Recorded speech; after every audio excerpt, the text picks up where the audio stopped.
ओम नमः शिवाय।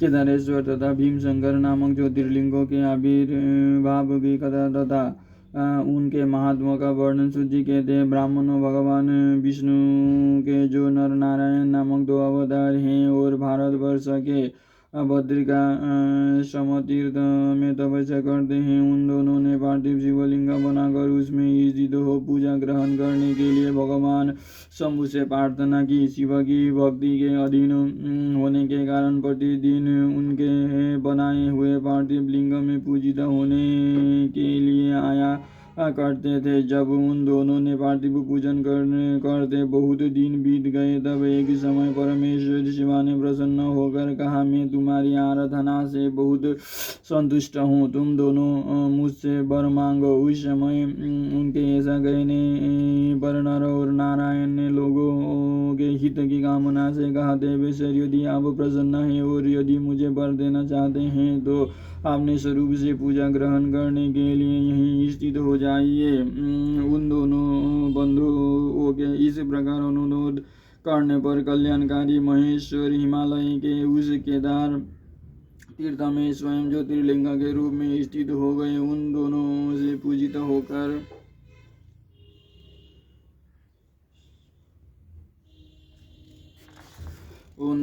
पूजित होकर संपूर्ण दुख और भय का नाश करने वाले शंभु लोगों का उपकार करने और भक्तों का दर्शन देने के लिए स्वयं केदारेश्वर नाम से प्रसिद्ध हो वहाँ रहने लगे। वो दर्शन और पूजन करने वाले भक्तों को सदा अभीष्ट वस्तु प्रदान करते थे। उसी दिन से लेकर जिसने भी भक्ति भाव से केदारेश्वर का पूजन किया उसके लिए स्वप्न में भी दुख दुर्लभ हो गया। जो भगवान शिव का प्रिय भक्त वहाँ शिवलिंग के निकट शिव के रूप से अंकित बलय कंकन या कड़ा चढ़ाता है, वो उस बलय युक्त स्वरूप का दर्शन करके समस्त पापों से मुक्त हो जाता है, साथ ही जीवन मुक्त भी हो जाता है। जो बदरी बन की यात्रा करता है उसे भी जीव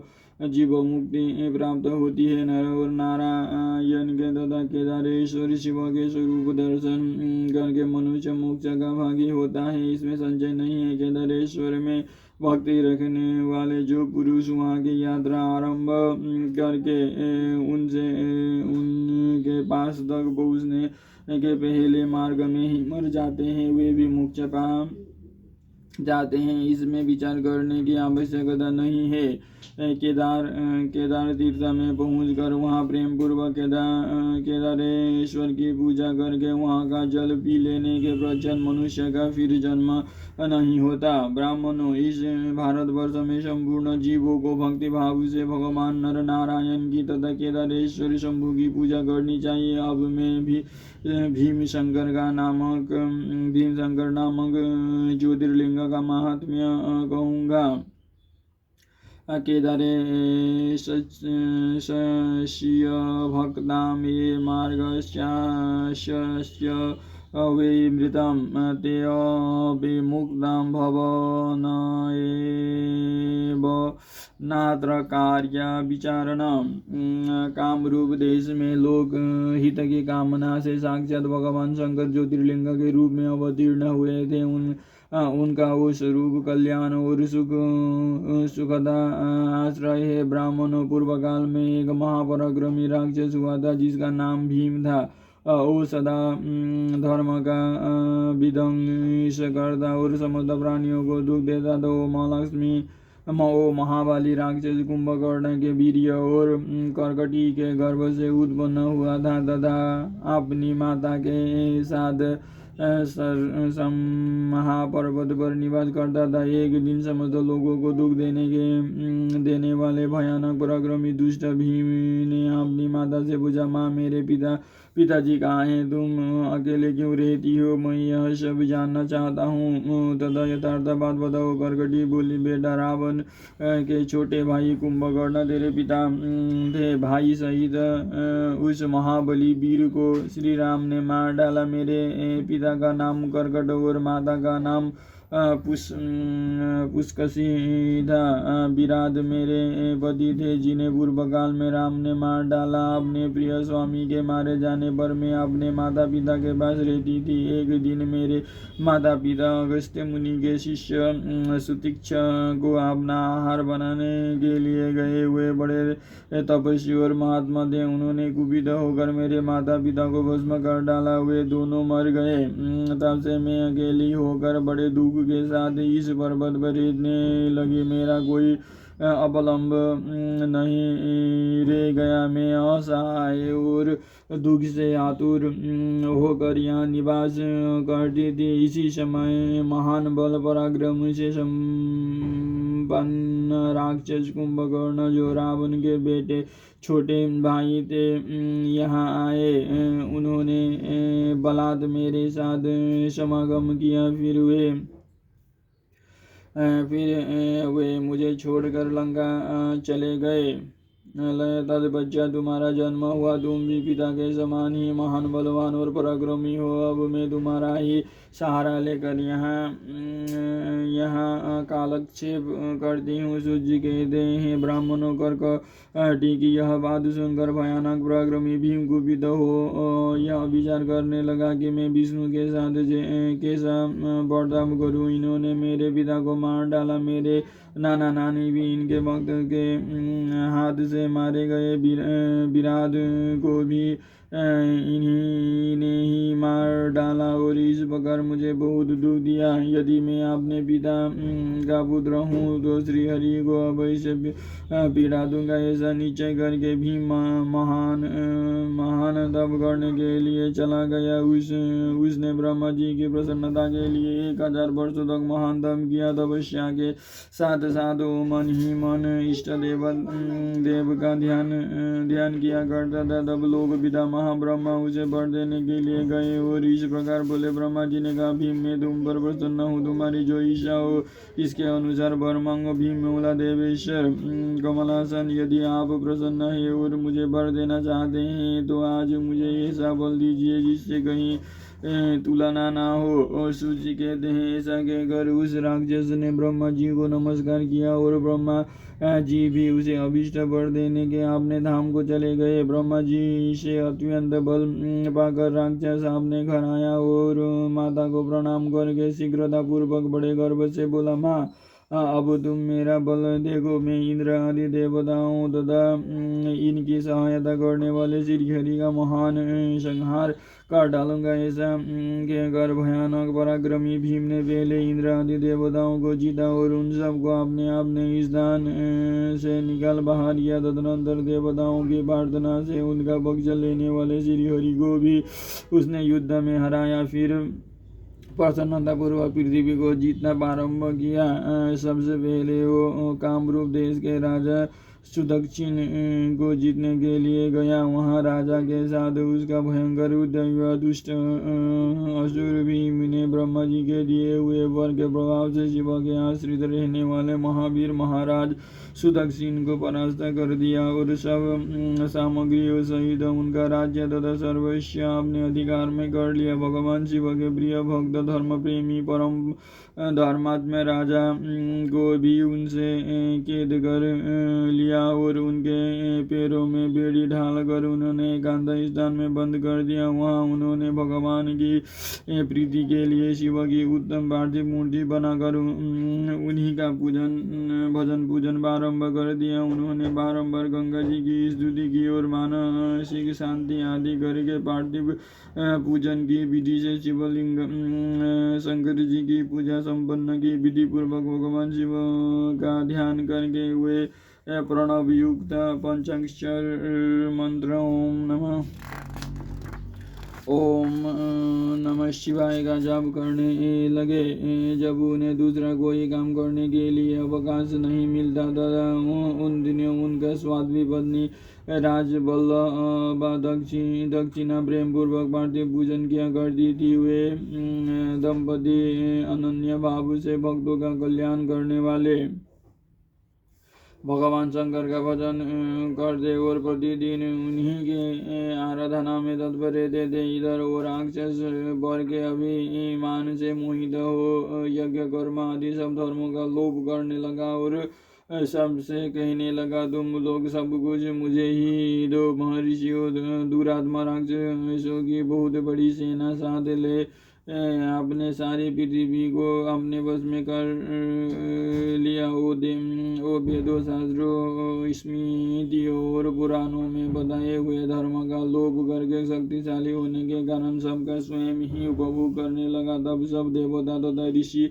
अत्यंत पीड़ित हो महाकोशी के तट पर गए और शिव का आराधना तथा स्तवन करने लगे। उनके इस प्रकार स्तुति करने पर भगवान शिव अत्यंत प्रसन्न हो देवताओं से बोले, देवगण तथा महर्षियों में प्रसन्न हूँ, वर मांगो, तुम्हारा कौन सा कार्य सिद्ध करो। देवता बोले, देवेश्वर आप अंतर्यामी हैं अतः सबके मन की सारी बातें जानते हैं, आपसे कुछ भी अज्ञान नहीं है। प्रभु महेश्वर कुंभ कर्ण से उत्पन्न करकटी का बलवान पुत्र राक्षस भीम ब्रह्मा जी के दिए हुए वर से शक्तिशाली हो देवताओं को निरंतर पीड़ा दे रहा है, अतः आप इस दुखदायी राक्षस का नाश कर दीजिए, हम पर कृपा कीजिए, विलंब न कीजिए।